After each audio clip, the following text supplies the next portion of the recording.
Salut mes frelons. Aujourd'hui je vous reviens pour vous faire mon update des films que j'ai visionnés au courant du mois d'avril dans le cadre de mon challenge Objectif 1000 films. Donc pour vous faire rapidement le topo, je me suis lancé le challenge personnel d'agrandir ma liste de films vus à 1000 films d'ici la fin de l'année. Et si vous voulez suivre en temps réel l'avancée du challenge, je vous invite à me rejoindre sur mon profil Letterboxd, qui est l'application qui me permet de répertorier tous les films que j'ai vus par date. C'est une super application, je vous en parle plus en détail dans les précédents épisodes. Mais bref, histoire de rafraîchir la mémoire de tout le monde. Alors oui, je sais, j'ai pris un peu de retard sur la parution des updates, mais ne vous inquiétez pas, hein, je continue mon challenge, même si il est vrai qu'au mois d'avril, je l'ai totalement délaissé.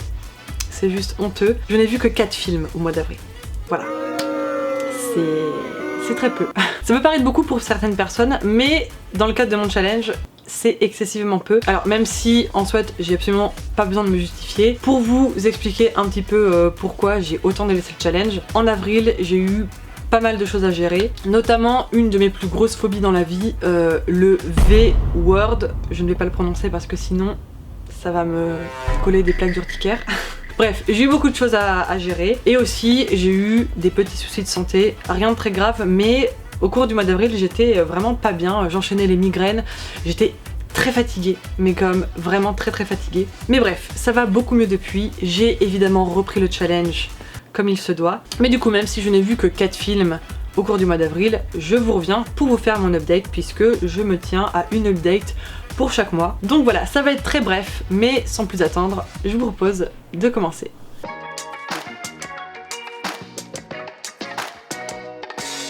On commence le 4 avril avec le premier film, Us, du même réalisateur que Get Out, et que j'ai personnellement préféré à Get Out, même si j'ai adoré les deux. Voilà, j'ai été un petit peu plus transportée par Us. Pour faire très rapidement le topo, Us, c'est l'histoire d'une famille qui est donc en vacances de leur maison de vacances près de la mer, pas loin de la plage de Santa Cruz. Et donc voilà, les vacances se passent bien, sauf que la mère de famille ne se sent pas très à l'aise dans cette maison et dans la région en elle-même, parce qu'au début du film on a une rétrospective de sa jeunesse où elle a vécu un énorme trauma en fait, et du coup voilà, elle dit à son mari que elle aimerait bien partir, et c'est justement la soirée où elle se sent pas de rester et elle prévoit de partir qu'il y a des mystérieux inconnus qui se tiennent debout devant leur maison.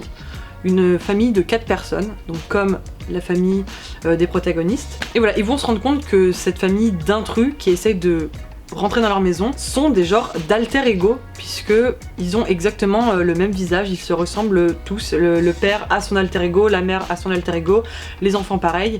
Et à partir de là, c'est l'angoisse. Donc évidemment, comme c'est un format garanti sans spoiler, je ne vous raconte pas la suite. Mais voilà, personnellement, j'ai adoré ce film, il est hyper palpitant. Déjà que Get Out était en stress jusqu'à la fin du film, Us, vous retrouvez vraiment la même sensation à être en stress jusqu'à la fin. Avec Us, vous avez aussi cette sensation d'être complètement en panique jusqu'au dénouement, et vraiment c'est un super film auquel j'ai attribué la note de 5 sur 5. Rien à dire, super réalisateur, donc si vous avez l'occasion de le regarder, n'hésitez pas. On passe au 10 avril, donc quasiment une semaine plus tard, avec le chiffre, le numéro 23, ou number 23. J'allais dire 33 au début, hein. J'ai failli. Perfect. Avec le magnifique Jim Carrey. Alors, ce film, personnellement, m'a touchée parce que je ferai sûrement une vidéo sur le sujet parce que y a des choses.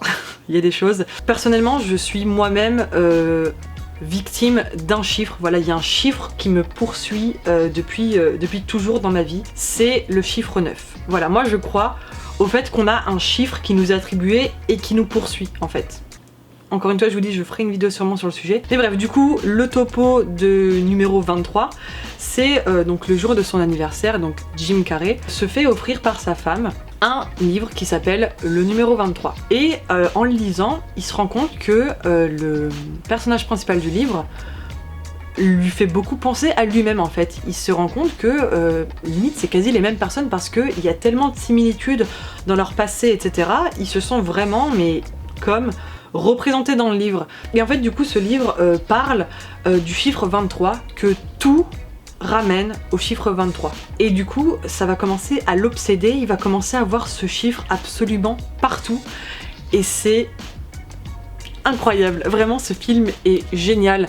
Le retournement de situation à la fin, mais personne s'attend à ça. Vraiment, à la fin, ça te retourne la tête et il est excessivement bien réalisé. Jim Carrey.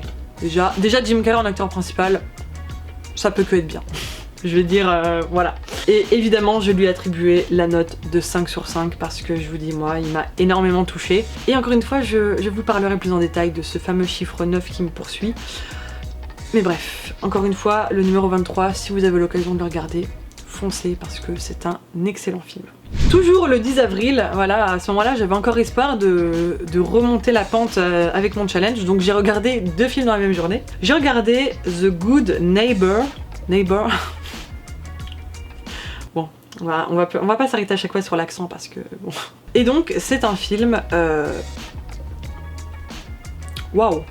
La fin, encore une fois, je vous spoil pas, mais c'est dur un peu. En fait, l'histoire, c'est donc 2 adolescents, 2 petits lycéens, on sait tous qu'au lycée on est un petit peu cons, qui en fait ont pour projet de faire une genre d'émission un peu de télé-réalité. En fait, ils s'amusent à mettre des caméras de surveillance dans des endroits, dans les maisons des gens, à leur insu évidemment.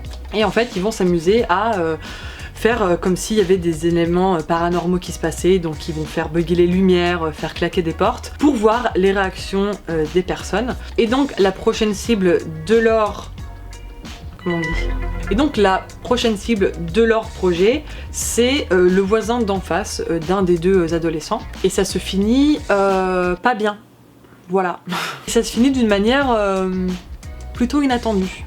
Voilà, je ne vous dis que ça pour ne pas vous spoiler. Et ce que j'ai adoré dans ce film, c'est que un des 2 personnages principaux est incarné par l'acteur... Alors, je suis vraiment désolée d'avance pour le coup si j'écorche.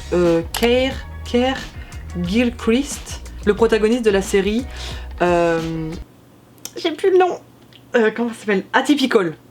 Voilà, qui est une superbe série. D'ailleurs, la saison 3 ou 4, je sais plus laquelle. La prochaine saison va bientôt sortir, j'ai trop hâte. Et c'est pas tout parce qu'il y a aussi l'acteur Nick Dodani qui joue aussi dans Typical et qui joue le rôle du meilleur ami de Sam, qui joue aussi dans The Good Neighbor et qui joue aussi le rôle de l'ami des 2 protagonistes, donc Ethan et Sean. Et c'est, j'ai trouvé le petit clin d'œil vraiment très très cool. Du coup voilà, Good Neighbor, j'ai mis un 4 sur 5. Très bon film avec une fin... Moi j'ai pleuré à la fin personnellement. Mais voilà, je vous le recommande aussi vivement, c'est un très bon film. Et pour déjà clore cet update, on termine le 15 avril avec le film The Invisible Man, qui est un film assez dérangeant.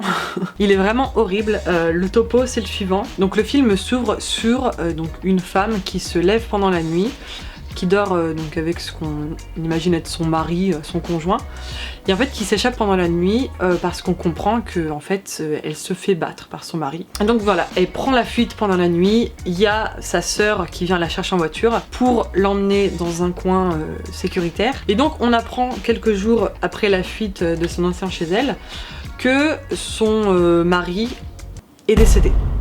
Voilà, on apprend qu'il est mort, donc c'est triste à dire, mais pour elle c'est un peu le soulagement parce que voilà, il lui a fait vivre des choses horribles.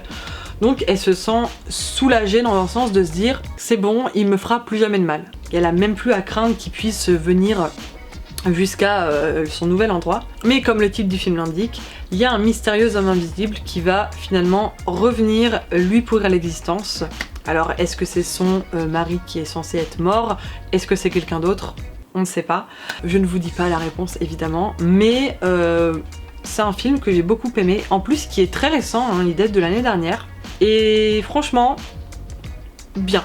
Je l'ai mis quand même un bon 4 sur 5 parce que il tient en haleine jusqu'à la fin, et ouais, il est vraiment vraiment cool, même si bon, le topo de base c'est pas très joyeux comme histoire, mais c'est bien amené, et la fin encore une fois un peu inattendue, donc très très cool. Et c'est sur ce film là qu'on va clore déjà cet update du mois d'avril. Voilà, ce fut très court et je pense que c'est beaucoup plus digeste, voilà, de vous présenter que 4-5 films. Mais bon, le but du challenge c'est quand même de faire un petit marathon et de voir le plus de films pour arriver aux 1000. Donc voilà, je pense qu'il y aura beaucoup de gens qui vont préférer un format plus court que les autres numéros où c'est vraiment un condensé d'une vingtaine de films. Voilà, il y aura peut-être des mois comme ça où je verrai que 4-5 films. J'espère pas parce que bon, l'objectif encore une fois c'est d'arriver à 1000 films vus d'ici la fin de l'année. Mais bon, je vais quand même en rythme, hein. Je me force pas à regarder des films non plus. Et voilà, quand il y a un peu d'imprévu comme ça, comme le mois d'avril où j'ai vraiment pas pu regarder autant de films que je voulais, il y aura sûrement des épisodes plus courts à l'avenir. Voilà, donc encore une fois j'espère que ça vous a plu. N'hésitez pas à me dire en commentaire voilà, si je vous ai donné envie de voir les films, si vous les avez pas vus. Et si vous les avez vus, n'hésitez pas à me dire ce que vous en pensez. Évidemment si vous le pouvez sans faire de spoil hein, pour les autres qui voudraient les voir. Voilà, ça me fait très plaisir de vous lire à chaque fois. Donc voilà, comme toujours si la vidéo vous a plu, n'hésitez pas à lâcher un gros pouce bleu, à la partager autour de vous et vous abonner à la chaîne si c'est pas encore fait pour ne pas rater les prochaines updates. Aussi, n'hésitez pas à venir me suivre sur Instagram et aussi mon compte Letterboxd pour suivre en temps réel l'avancée de mon challenge. Vous avez les liens en description. Et moi je vous dis à très vite pour une prochaine vidéo. D'ici là, portez-vous bien et vive le cinéma.